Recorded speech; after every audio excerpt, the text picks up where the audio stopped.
Yes,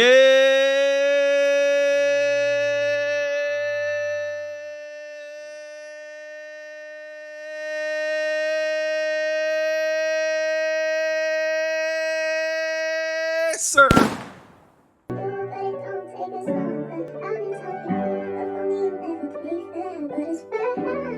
I'm working too hard for everything that I got.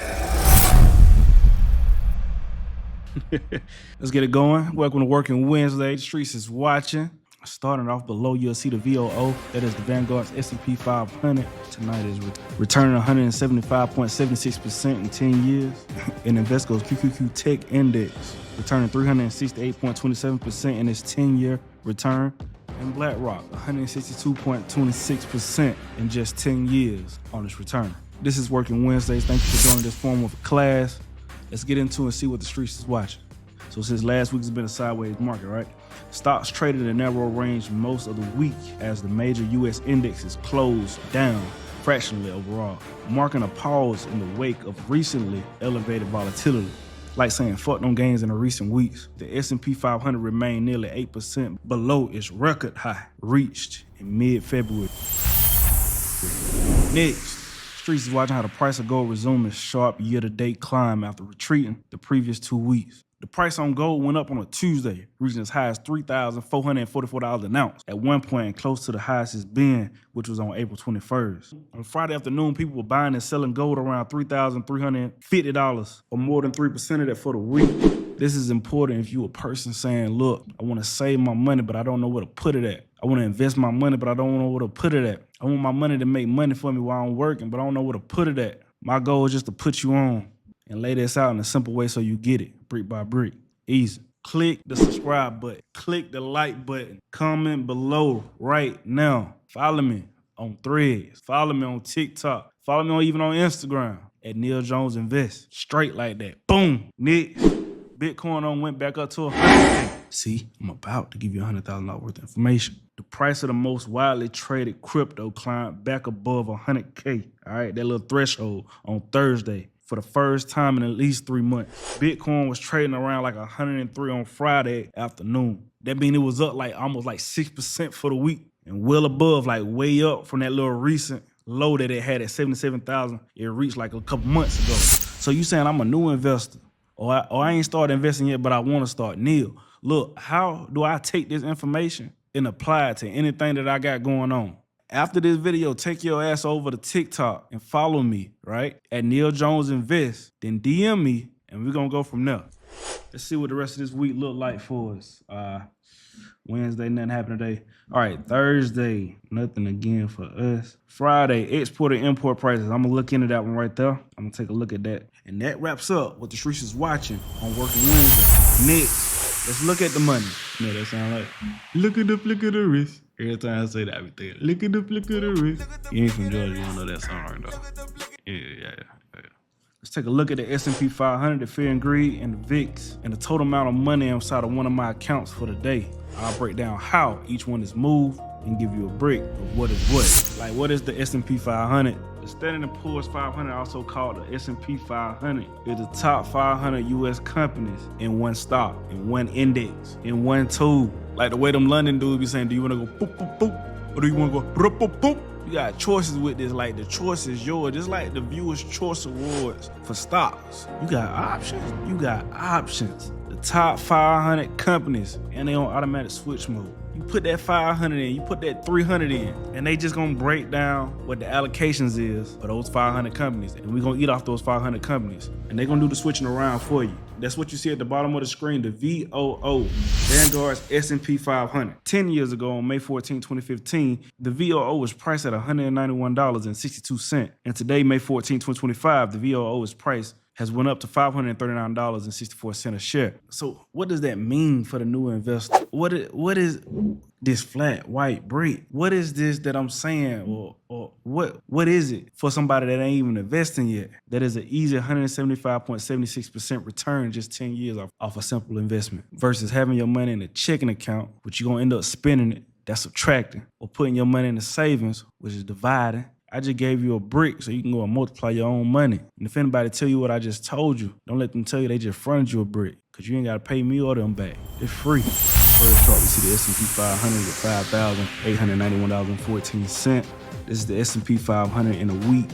So since last Wednesday till today, the S&P is up 4.02%.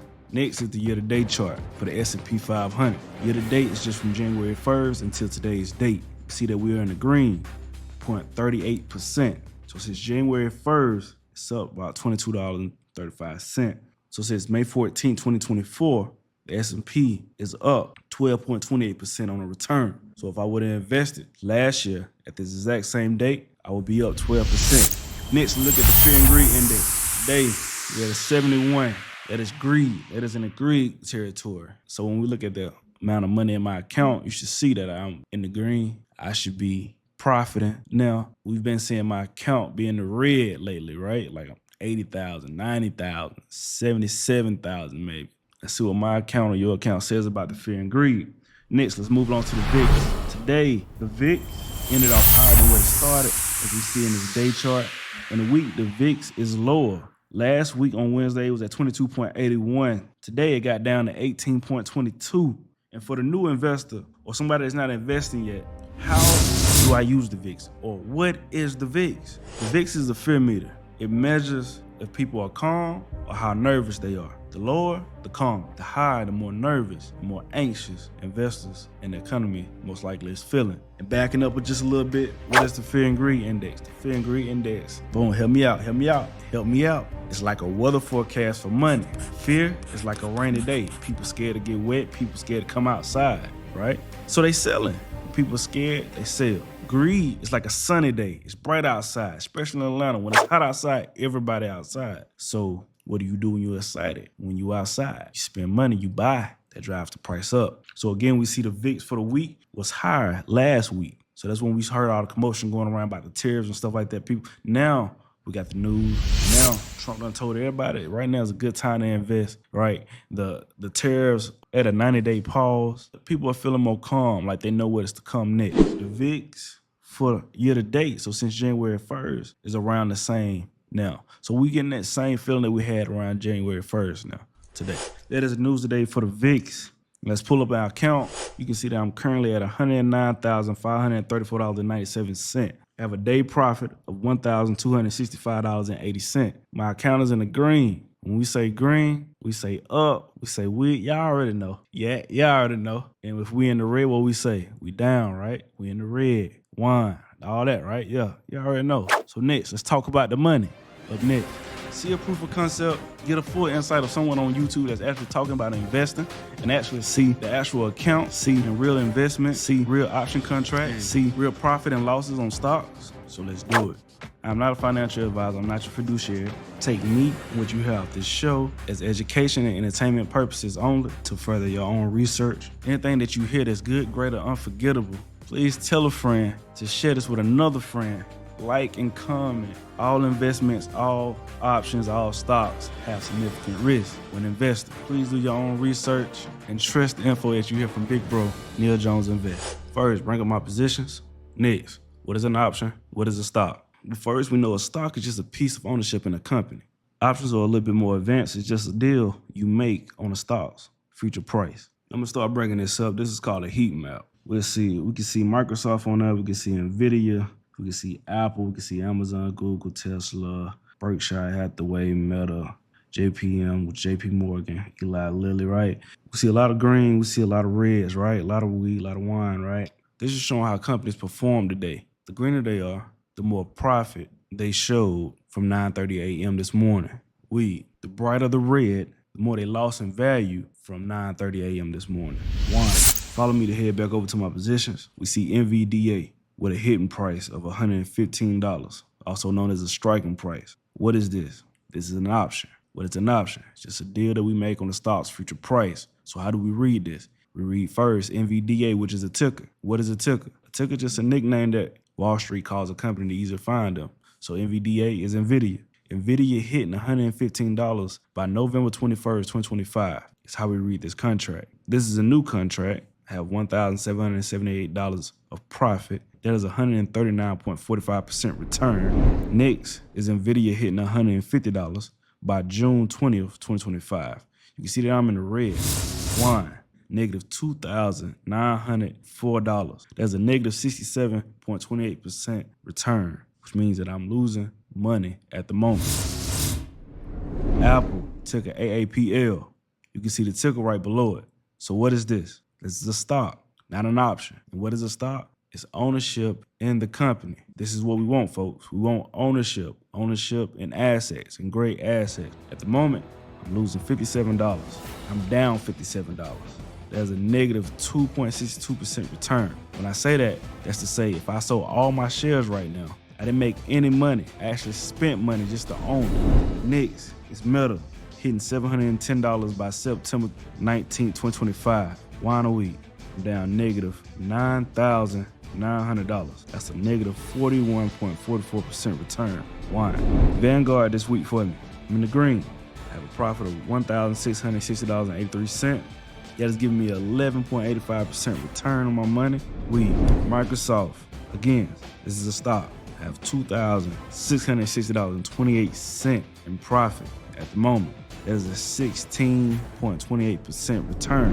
ANET hitting $122.50 by September 19, 2025, and Amazon hitting $150 by January 16, 2026. You can see that I'm losing 74.21% for the ANET option and 26.69% I'm losing on the Amazon call. Google hitting $150 by January 16, 2026. Wine a week. Wine down negative $6,370 at the moment. Eli Lilly is the stock again. I'm only down 1%. I'm okay. BlackRock in the green, almost 10%, 9.14%, $485.22. I'm good. JP Morgan Chase, look, 85% in the green, $2,448 in my pocket. Good. That's it for talking about the money. Make sure to hit me back next week at 8 o'clock p.m. Eastern Time to talk about the money. This week, I want to do something different. I want to start taking out time some weeks just to give an appreciation to people in our community and our culture who need to be celebrated. Like somebody who has taken ownership of their own lane, whether that's business, creativity, or community impact. Someone that has shifted a culture. Someone when you look at their past of what they did, you hold your hands up and say, the streets is yours. Someone that deserves a standing ovation. Something that I want to call the Streets is Yours Innovator of the Week. Tonight, the Streets is Yours Innovator Award of the Week goes to Lonnie Johnson. A name you might not know, but a legacy you definitely done felt. He's the engineer behind the Super Soaker. You're the water gun that turned backyards into battlefields and made summers hit different. Mr. Johnson's a NASA scientist, work on stealth tech for the Air Force and holds over 120 patents. And even now, he's pushing boundaries in energy tech, innovating how we store power for a cleaner future. Lonnie's story is proof that being from Mobile, Alabama, from the south from the country, and that engineering is a form of art, and invention is cultural work, and sometimes the simplest ideas like a toy can ripple through generations. That's the blueprint. Here's Lonnie Johnson. I'm Lonnie Johnson. I'm an inventor. The invention that most people know me for is the Super Soaker water gun. I knew the gun worked well and I knew it would be successful. I did not realize how successful it would be. It became the #1 selling toy in the world.